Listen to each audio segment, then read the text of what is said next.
Primeiro, o que é a bainha de mielina? Então vamos olhar aqui essa estrutura que eu desenhei para vocês, que é um neurônio, tá? Aqui em cima. Também fiz o desenho de um neurônio com todas as estruturas dele e deixei postado no meu feed no Instagram. Então olha lá para vocês entenderem todas as estruturas de um neurônio primeiro. Olhando aqui, a gente consegue ver então o axônio desse neurônio. Então quando vocês lembram lá de anatomia, tem o nervo. Esse nervo, se a gente seccionar ele, dentro dele vão ter diversos prolongamentos chamados axônios, tá? E alguns deles, não são todos, tá? Alguns deles possuem essa estrutura chamada bainha de mielina, tá? Então a bainha de mielina, ela é formada a partir de células, tá? Chamadas de células de Schwann. E essa célula, para formar a bainha de mielina, ela abraça, envolve esse axônio. Então a sua membrana celular, que é formada de lipídios, abraça esse axônio e ela gira várias vezes em torno desse axônio, e então formando toda essa camada, protegendo aí, né, ou melhor, abraçando esse axônio, ok? Então, a bainha de mielina, o que ela é? Ela é o prolongamento das membranas dessas células de Schwann que vão abraçar e se enrolar em volta de todo o prolongamento do axônio. Essa bainha de mielina, então, ela é formada basicamente por um tipo de lipídio, um tipo de fosfolipídio chamado esfingomielina. E qual é essa função, então? Quando a gente está falando de lipídios, uma das funções dos lipídios é ser isolante elétrico. E aí, se vocês lembram, e eu também tenho um vídeo sobre potencial de ação, quando a informação passa nesse sentido, né, que aqui que eu desenhei com as setas vermelhas, essa informação, ela basicamente, ela é transmitida por meio de cargas elétricas.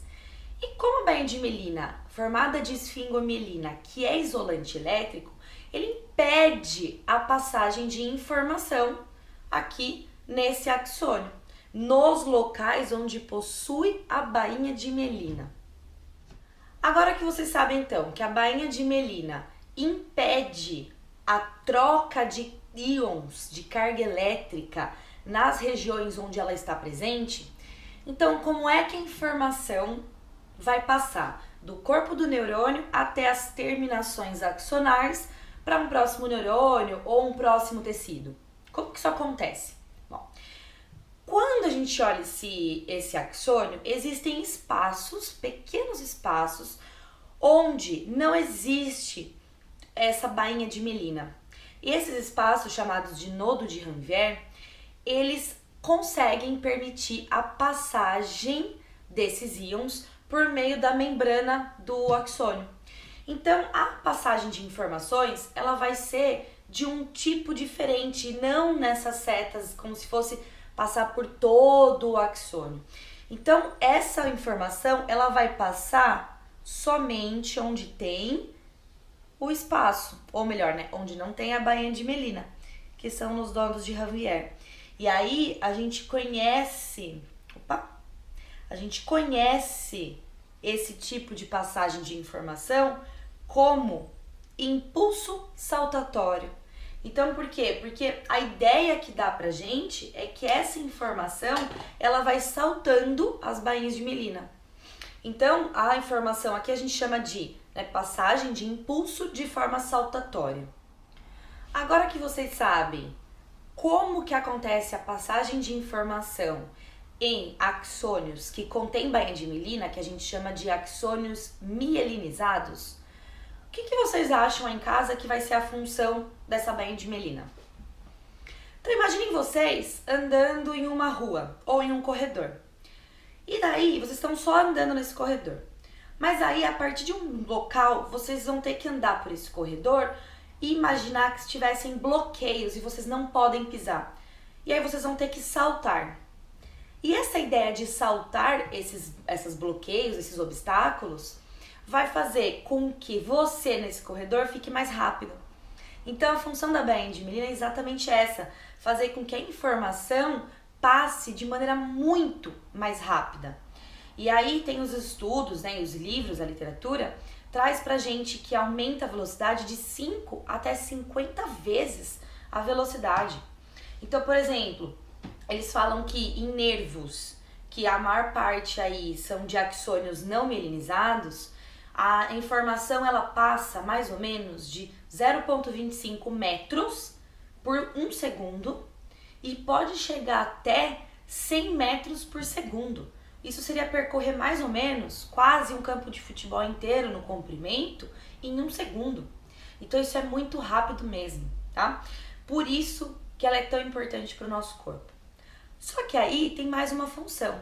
Quando a gente fala de carga elétrica, troca de íon, sódio, potássio, aqui nessas regiões, né, onde não tem a bainha de mielina, para que depois essa concentração iônica volte ao normal, precisa gastar energia para voltar a essas concentrações.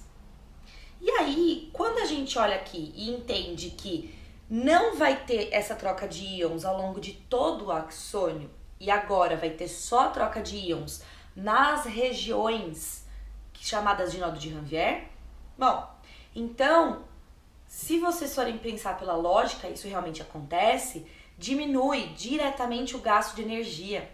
Então, quando tem bainha de mielina, isso acontece, né? Quando isso acontece, consegue evitar fadiga de neurônios, fadiga neuronal por falta de energia ATP. Então, essa é a segunda grande função das bainhas de mielina nos nossos neurônios, né? No nosso corpo inteiro. Só para completar o vídeo aí para vocês, temos as células de Schwann, que eu falei para vocês, desenhei aqui, tá?